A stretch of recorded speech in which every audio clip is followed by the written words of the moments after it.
within the four walls, when we are serving, or whatever we are doing, as a mother, those tears, those prayers that you are praying over your children, God sees that and He says, you are favored.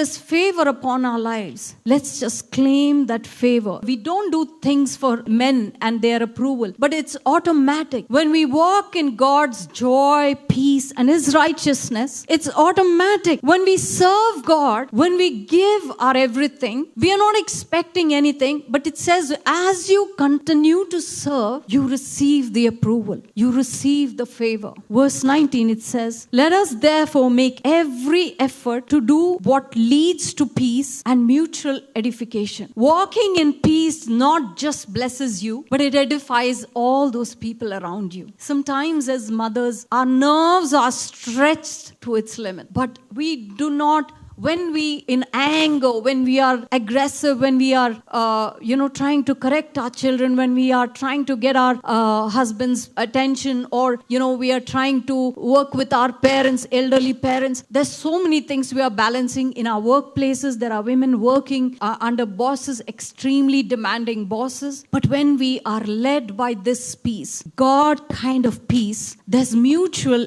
edification. When we make every effort to walk in this peace, we are edifying someone else. Automatically around us, things get aligned in God's order. We think sometimes we are in the middle of the storm. And we say, nobody can understand this. It's great to hear about peace. But my life is very, very far from it. My situation is very far from it. I'm not able to walk in peace. My mind is messed up. My life is messed up. My family is messed up. My finances is messed up. There's no turning around. It's a dead end. Mark 4:39, it says, then Jesus rebuked, when Jesus was in the boat with the disciples, there was a huge storm which got kicked off. It was a massive storm, and all the disciples were, they were trying their best. They must have tried to get the water out of the boat. They are struggling. And Jesus was there, and then He gets up and He says, then Jesus rebuked the wind and the sea. Silence, He commanded. Be still. And the wind